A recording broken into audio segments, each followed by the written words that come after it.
today I'm gonna review Razer's best budget keyboard to this date, the Razer Ornata Chroma. If you got a few pennies over and you don't know what to spend it on, this keyboard is a no-brainer, and in this video I'm gonna explain to you why.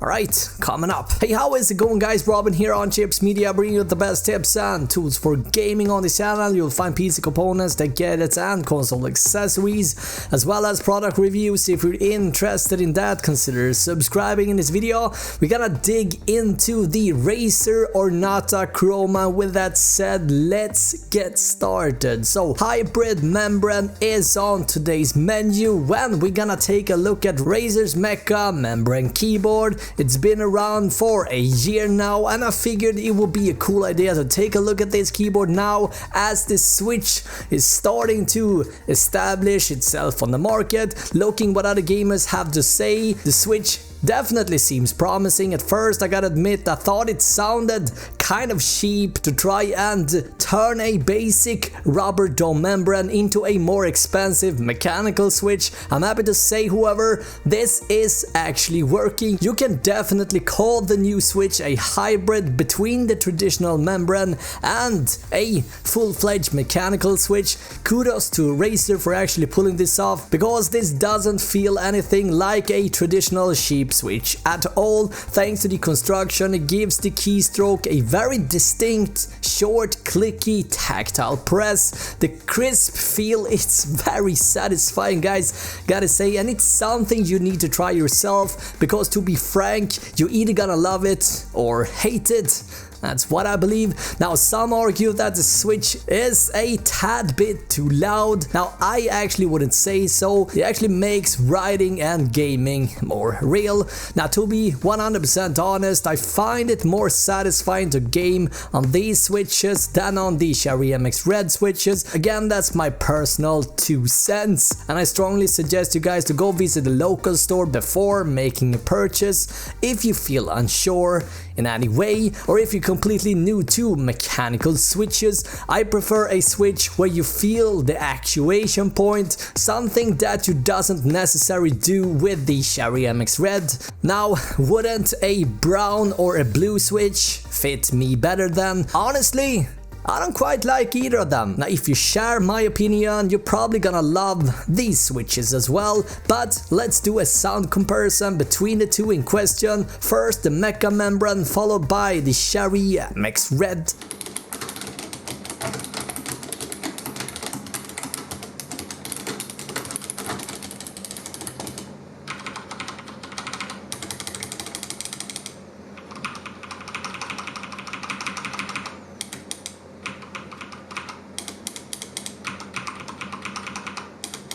Now, the basic body itself is made out of plastic with minimal bending when you apply some force on it.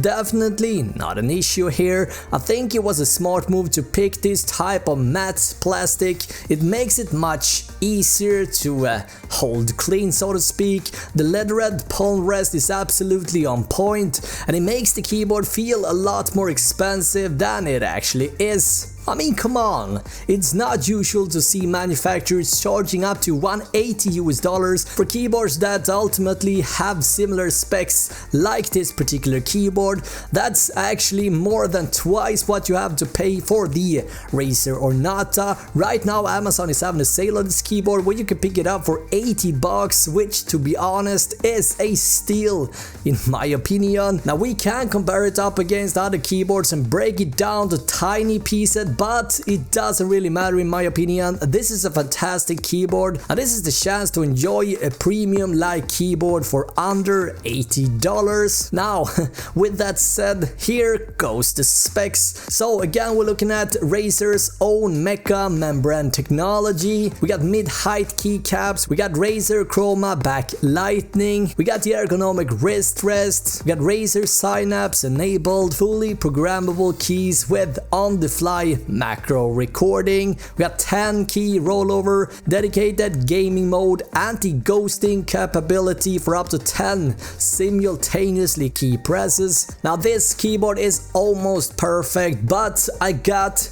3 cons in total. There's small minor ones that can be overlooked, but you should be aware of them. Anyway, so here we go. Number 1, now even if you're not a fan of RGB, you can of course completely have it all turned off, or just set it to something discreet like bright white backlighting, or keep it dimmed down. In the past I've talked about how much of a fan I am of Corsair's utility because it's just so damn strong when it comes to customization, and still to this date it is the strongest tool for gaming keyboards. It is so intuitive and easy to use, and though Razer Synapse is great and offers more than you can expect, it is still behind the top competitors here. That said, however, it is not a complaint in any way, it's just something to be aware of. I like Synapse, in fact I love it. Now what I want from Razer, however, is to focus on the app itself to try and make it even more stable. As of posting this video, there are still plenty of gamers out there who suffers from Synapse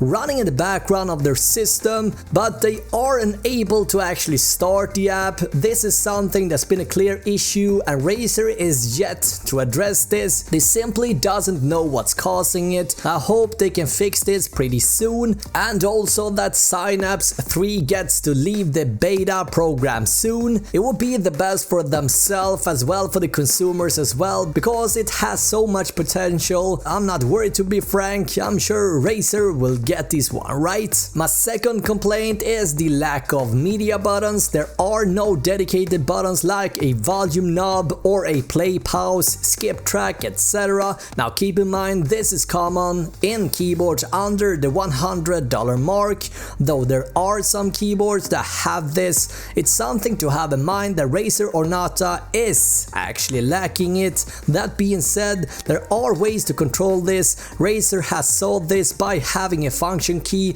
and F keys that are double teaming as media keys. I'm happy to say that this actually works fantastic once you actually try it out. This might seem complicating, having to press the FN key every time you want to adjust the volume in game, etc. But once you get the hang of it, it's actually not that challenging. In the end of the day, I'm glad that the function is actually there, to be honest. But yeah, of course, dedicated media buttons is always appreciated. And third, my last complaint, there is no USB pass-through on this keyboard. Many keyboards nowadays comes with a USB on the top of the board. It can be really nice because it's a convenient way to plug in any desk accessories. For example, it's however far from a deal breaker in my opinion. More often than not, having a USB on the keyboard requires a thicker keyboard cable, and that can make the cable routing more difficult. But again, in my opinion, it's not a must, but it's something worth having in mind. Other than that, there are just so many good things about this keyboard, I simply cannot recommend it enough. Now, I would probably just buy another extra keyboard just to have one in backup in case this breaks for me, since I never want to change this out. What is it that makes me fall in love with this keyboard? Well, first and foremost, it's the price. Amazon is right now also having a sale on it. You can pick it up for $79, which is a steal, guys. Number 2, I love the key switches. They are completely awesome, though as I said, make sure to try them on if you're not 100% sure. But I gotta say, they're so satisfying to both game and ride on. I love the way they made each keycap. They have this smooth finish, so they won't get sticky or slippery, which I love. Because of the way each keycap is made, makes the accusation shorter. Comparing it with a traditional keycap, it becomes clear rather quickly how short the height of the keycap really is. The palm rest, what can I say? It is fantastic. It makes the gaming sessions and working so much more enjoyable. At first I was a little bit worried that the leather would get hot and sticky, but after been using it non-stop for hours and hours, it's not really an issue. Also, we got Chroma integration with Philips Hue, which is a nice feature if you want to take your gaming experience to the next level. Light makes up a great deal for the experience, and this is something I definitely recommend every gamer to try out, because it's really that good. It is not just a gimmick like the 3D thing was. This actually makes sense. Now we also got live macros. This is something that I'm not using, but I know this is something that a lot of you guys care about. Also, you can't forget the chroma profiles. This is the best RGB experience on a keyboard, hands down. And last and definitely not least, the vivid RGB backlighting. Yep, there's not much to say. It's not just good, it's gravy. Guys, that's it. That's my 2 cents on the Razer Ornata Chroma. Let me know your thoughts down in the comments. How much would you spend on a mechanical hybrid keyboard like this one? Let me know down in the comments. Thank you so much for watching this video, guys. Until next time, have an awesome day, alright?